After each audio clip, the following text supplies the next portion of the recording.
Okay, today we are replacing an electronic lock actuator on a 2013 Toyota Camry. So here's a problem.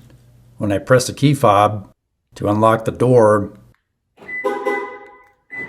this left rear passenger door does not unlock. You'd have to unlock it from the inside. So here is the door lock actuator. I bought it from Temu.com for $21.46. There's the part number from Temu. Just a quick disclaimer, this is not a paid promo. So first I'm going to start by rolling the window all the way down and then shut the key off to the car. Here's what that actuator looks like.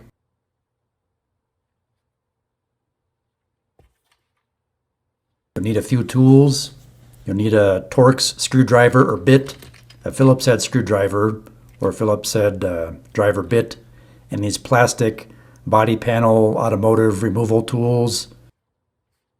And they're plastic so they don't damage the plastic door panel that we have to remove for this repair. So there's 3 hidden Phillips head screws. I'm going to start by carefully prying off this silver plastic piece here that the window button sits inside of.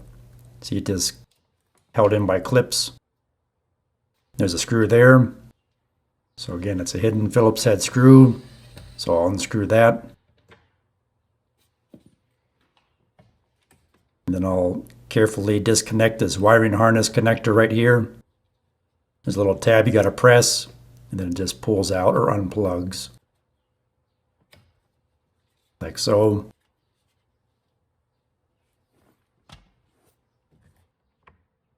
Give you a closer look, that's where the Phillips head screw goes. It came from. Next one is this other plastic handle right here. Simply pops off. There you go. There's that other Phillips head screw that we need to remove.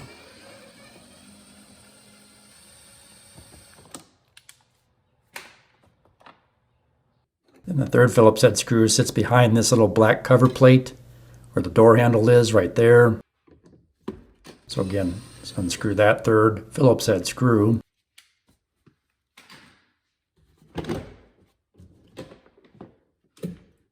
Then we'll pop off the door panel.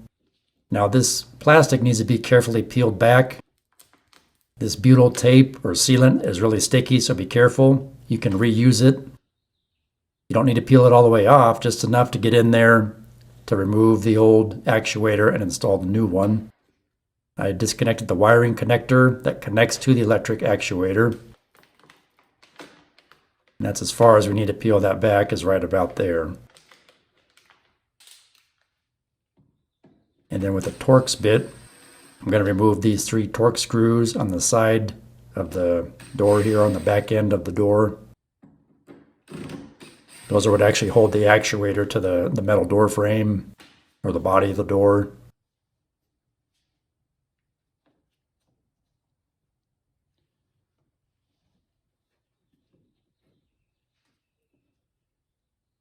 And then watch out for that childproof lock lever, that needs to come out.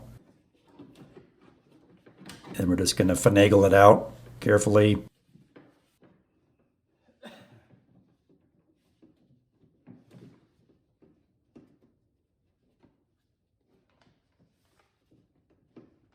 Give you a closer look on the inside. There's the 2 cables. You can see it's loose.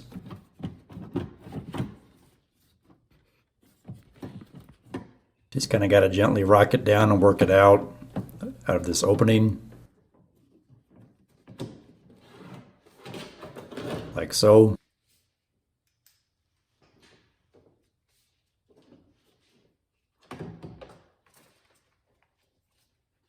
That's what it looks like.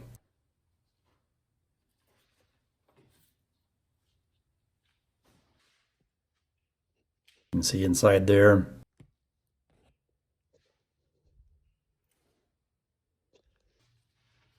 And here's a new one. I'm going to compare it to the old one to make sure everything's exactly the same all the way around.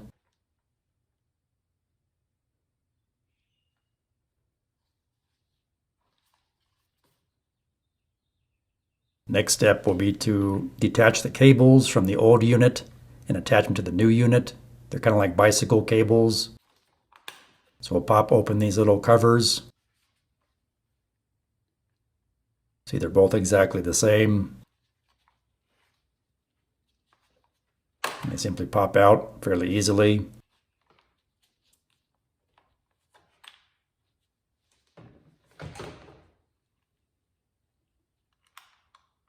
Then I'll do one cable at a time. They click in place. Then I'll close the little cover.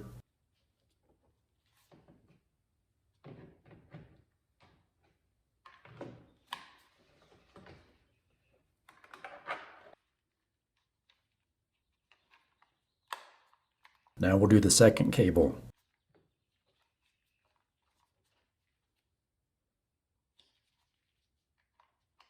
I'm going to use a little flathead screwdriver to help me pry this little cover open. These cables attach to the manual thumb lock and the handle in the door.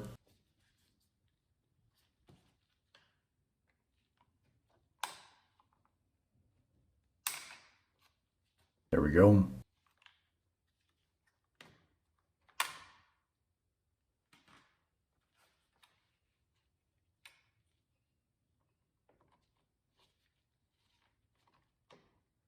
Just kind of click or snap into place.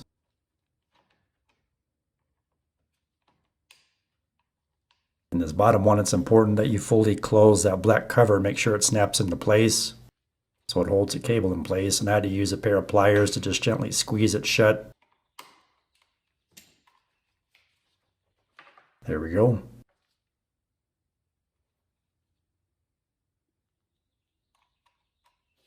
Just be careful of that childproof lock. Make sure it's sticking through the slot in the door.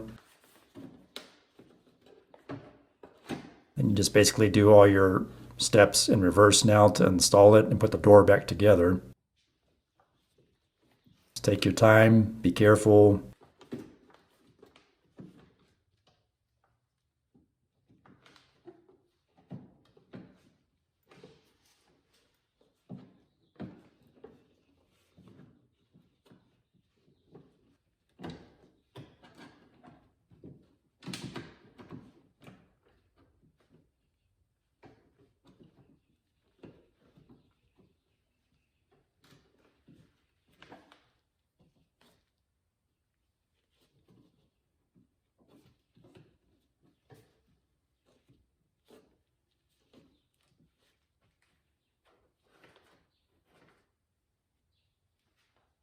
Everything looks lined up now.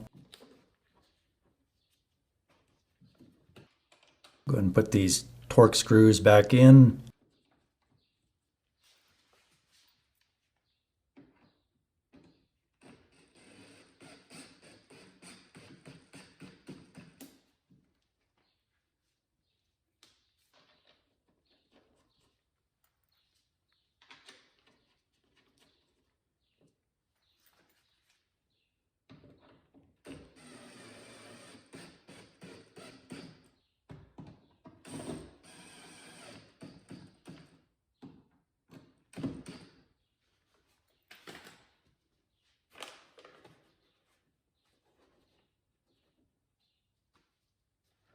I'm going to reconnect our wiring harness to the actuator. Careful not to damage the little wires. Make sure it clicks into place. Install the little rubber grommet that goes around the little childproof switch right here.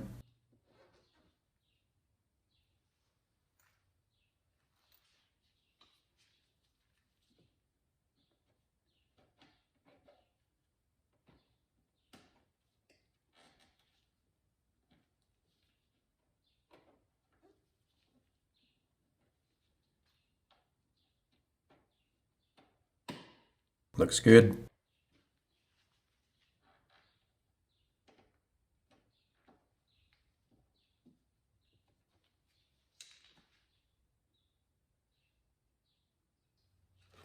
I'm going to carefully reattach this plastic cover and reusing the old butyl tape or butyl adhesive.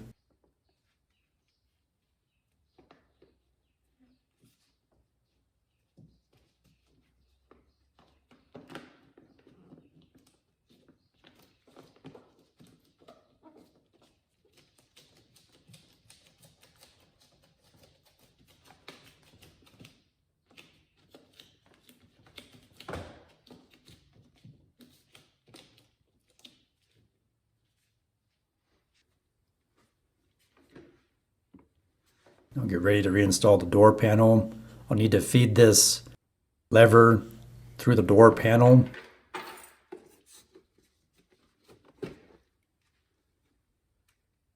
Door handle needs to be fed through the door panel. And I start at the top. There's little clips that have to catch the top that just clip on. And once those are on, I'll go ahead and install this Phillips head screw right there. And a little black cover that covers the screw. It snaps into place. Go ahead and reinstall this black handle. Then the silver window switch. And again, install those Phillips head screws. And reattach our wiring harness connector to the window switch.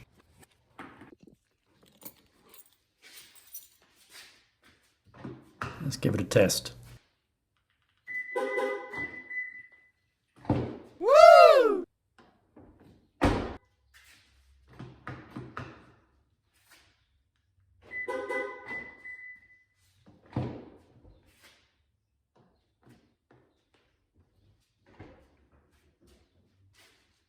And now it's working. I'll just turn the key switch on. And then we'll check to make sure that the window goes up and down.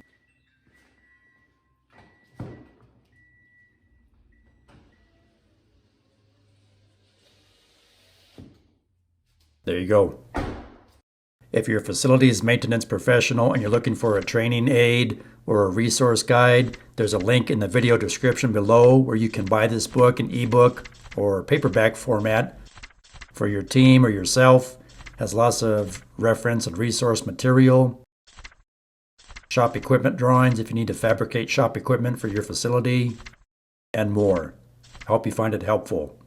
Or if you need facility tumblers, hats, shirts, or professional stickers, there's a link in the video description below of all the stickers that you see here in this video. I hope you find it helpful.